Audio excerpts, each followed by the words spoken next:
huwag na natin hayaan na makarecruit sila sa mga kabataang Pilipino at dito sa eleksyon ng SK at barangay, huwag natin hayaan makapasok sila sa ating gobyerno. Kaya tututukan natin sila ngayon.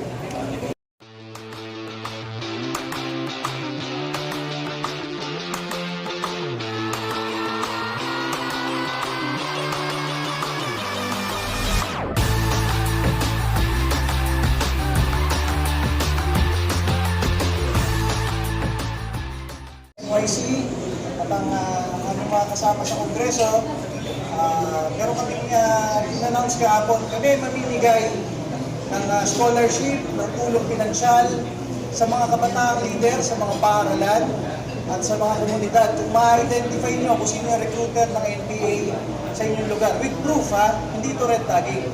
Basta mapatunayan ninyo, mga leader kabataan kayo, kapwa kabataan, ma-identify nyo kung sino yung mga recruiter ng CPP, NPA sa inyong paaralan, nagre-recruit ng inyong kapwa kabataan, sino sa inyong komunidad yung nagre-recruit sa inyong mga anak, pamangkin, mga apo na sumapi sa NPA, sino mga tatakbo sa SK at barangay na miyembro, kaalyado ng CPP, NPA, ituro nyo sa akin sa NYC, ituro nyo kay Congresswoman Cardema sa Kongreso. Ibigyan namin kayo ng scholarship ng pabuya sa impormasyon na yan. Yung very strict na information na may pruweba. Kasi kami talagang naiinis kami na merong mga politiko na kaalyado ng CPP-NPA. Nandito ang PNP, AFP, mga tropa ng gobyerno na naghihirap para sa eleksyon na ito. Kaya dapat hindi ma-infiltrate ang gobyerno natin. At dito sa mga papasok na barangay officials, mga SK officials, kailangan maging talagang mapagbantay ang media, ang ating lipunan. Dahil pag may nakapasok dyan na miyembro, kaalyado ng CPP-NPA, gagamitin lamang nila ang posisyon nila para ma-recruit ang inyong mga apo, anak, pamangkin, para sumanib sa kanila o umalyado sa kanila. So ngayon pa lamang, bago mag-eleksyon, yun ang aming pahayag. Kami sa NYC, si Congresswoman Cardema sa Kongreso, meron kaming pabuya na scholarship, financial assistance, medical assistance para sa inyong pamilya. Kung ma-identify ninyo with proof kung sino yung mga recruiter sa inyong paaralan, sa inyong komunidad na CPP-NPA, lalo na ngayon papasok ang SK at barangay election. Meron ba kayo monitor na mga kakandidato, kabataan na galing sa CPP-NPA? Kaya tayo nananawagan, mahirap i-monitor yan. Ang posisyon ng SK halos 400,000. Hindi natin kayang libutin ng buong bansa. Pero today, with this forum, nag-coordinate rin tayo sa PNP at sa AFP and their intelligence units to provide the National Youth Commission ng mga kabataan na nagre-recruit sa mga universidad papunta sa NPA. Mga miyembro ng mga makakaliwang grupo na napatay na bilang NPA because we will use that data to check kung sino yung mga nagre-recruit ng mga grupo. Diba? Ayaw natin mag-red tag. Kaya sinasabi natin, bigyan nyo kami ng pruweba, tulungan namin kayo. Bakit natin ginagawa ito? Kayo, mga kabataan, pag-asa ng bayan. Kayo ang pag-asa para mawala ang terorist ng NPA sa ating lipunan. Lalo na ngayong eleksyon na ito, huwag pahin pulutan na merong kaalyado nila na makapasok sa mga posisyon ng gobyerno.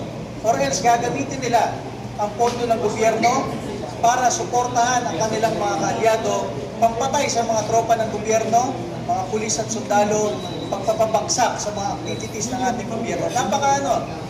Parang anay talaga siya. Papasok ka sa gobyerno to be given a salary in the government, to be given funds by the government, but you are using your time in the government on anti-government activities and to recruit more anti-government people who can be in the mountains to kill our government troops, di ba? So kami, ngayon pa lang, bago pa makapasok yung mga yan, bago mag-eleksyon, nanawagan kami sa NYC at si Congresswoman Cardema sa Kongreso, Vice Chair ng Defense. Magbigay na kami ng pabuya talaga, ng scholarship, ng tulong pinansyal, medical assistance para sa mga pamilya ninyo, just by checking kung sino sa mga paaralan ninyo at sa mga komunidad ninyo nagre-recruit ng mga kabataan papunta sa NPA. Tulong nyo ito sa ating bansa para ang mga anak ninyo, apo ninyo, pamangkin ninyo ay hindi ma-recruit ng mga makakalimutan. napakahalaga ng isang eleksyon. It shows that under our country, under our government, we are practicing democracy. Diba? We are electing people na pwedeng mag-represent. Kaya lang kami, sinasabi namin, kapag pa ang na-elect sa lugar ay isang makakaliwa, na leader kabataan o leader ng barangay, kaya ng CPP-NPA, nire-represent pa niya tayong mga Pilipino? Sino dito sa media, sino dito sa ating bansa naniniwala na ang Republika ng Pilipinas with a 110 million population, kaya pang maging Communist Republic of the Philippines? Hindi na mangyayari yun. Ang mga front, mga commands, mga guerrilla units ng NPA talagang nag-dwindle down na. Kaya tayo nag-i-intensify dito sa kampanyang ito.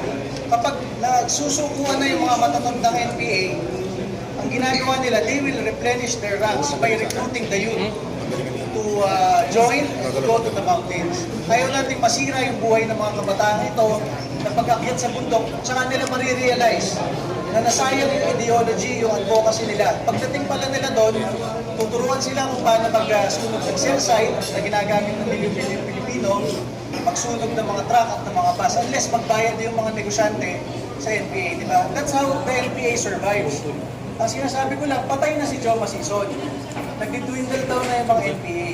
Huwag na natin hayaan na makarecruit sila sa mga kabataan Pilipino at dito sa eleksyon ng SK at barangay, huwag natin hayaan makapasok sila sa ating gobyerno. Kaya tututukan natin sila ngayon.